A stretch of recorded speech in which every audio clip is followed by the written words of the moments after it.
अस्सलाम वालेकुम and a very warm welcome. आप देख रहे हैं आज पाकिस्तान। मैं हूं सिद्रा इकबाल। सबसे पहले जी बात करेंगे हमारे यहाँ जो नैब के जो तरमीमी ऑर्डिनेंस आया है और उसके बाद उनके इख्तियारात भी बढ़ चुके हैं। ख़ास तौर पे ये बात की जा रही है कि जो तहाइफ़ दिए जाते हैं उसके ऊपर बात करना बहुत ज़रूरी है। अच्छा, ये जब मैं ख़बर देख रही थी इसी के तनाजुर में ऑन द अदर हैंड जब हम इंडिया में देखते हैं, आज आई डोंट नो आप में से कितने लोग फॉलो कर रहे हैं, लेकिन एक वायरल स्टोरी है ज्योति मयूरी के हवाले से। And she is an civil servant हैं जी, ब्यूरोक्रेसी से उनका ताल्लुक़ है और कहा जाता है कि उनके इस ख्वाब को पूरा करने के लिए उनके पूरे ख़ानदान, लेकिन बिलखुसूस उनके शौहर ने उनकी बहुत ज़्यादा मदद की, उनके ख्वाब को अपना ख्वाब समझा एंड मेकिंग श्योर दैट जब उन्होंने इसका इम्तिहान दिया, जो उनका अपना सिविल सर्विसेज का इम्तिहान होता है, तो पूरे भारत में उनका 16वां रैंक आया और ख़वातीन में उनका 3रा रैंक आया।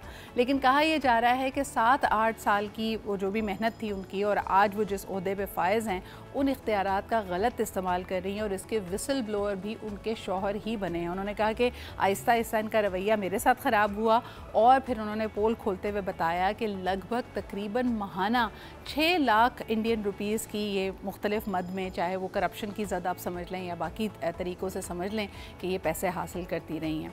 अच्छा, ये एक अजीब सी बहस में ले गया है दुनिया को और ख़ास तौर पे इंडिया के। मैं ट्विटर ट्रेंड्स को देख रही थी तो वहाँ पे बात की जा रही थी कि जी और फॉलो करें और आप मदद करें ख़वातीन को आगे बढ़ने के लिए, which is very strange. I mean, अगर इस तरह की सिचुएशंस को देखा जाए, करप्शन के मामलात हैं, नैब के मामलात हैं हमारे मुल्क में भी और दुनिया भर में भी, उसमें ज़्यादातर नाम और जो अकरेंसेस होती हैं वो मर्द हजरात की होती हैं। उसको देख कर कभी भी ख़वातीन की तरफ से ये रिस्पॉन्स नहीं आया, but somehow this has become a gender debate.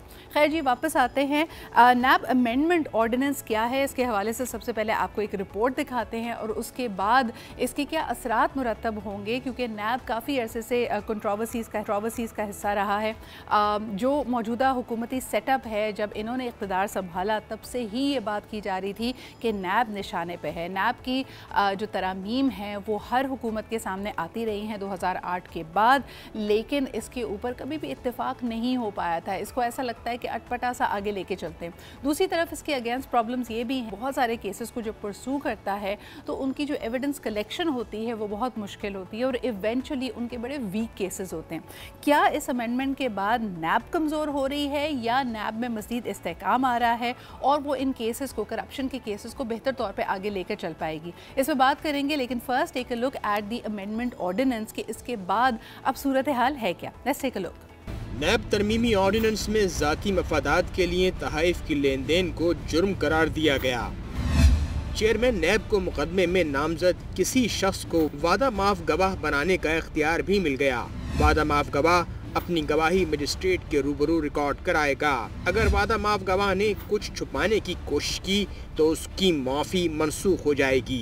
इस सूरत में वादा माफ गवाह की गवाही उसके खिलाफ भी इस्तेमाल हो सकेगी। तरमीमी ऑर्डिनेंस के मुताबिक मुकदमा झूठा और बदनीयती पर बनाया जाना साबित होने पर मुकदमा बनाने वाले को 3 साल तक कैद की सजा हो सकेगी। नैब मुलजिम को 14 की बजाय 30 दिन तक हिरासत में रख सकेगा। कानून के मुताबिक चेयरमैन नैब मुकदमे की पैरवी के लिए किसी भी वकील की खिदमत हासिल कर सकेंगे। जी जनाब अली, किसी भी वकील की खिदमत हासिल कर सकेंगे, लेकिन क्या ये केसेस स्ट्रॉन्ग होंगे? और सबसे बढ़कर ये कि जो हमेशा से नैब के ऊपर इल्ज़ाम लगता रहा है कि हर हुकूमत ने इसको अपने सियासी मफाद के लिए और सियासी इंतकाम के लिए इस्तेमाल किया है।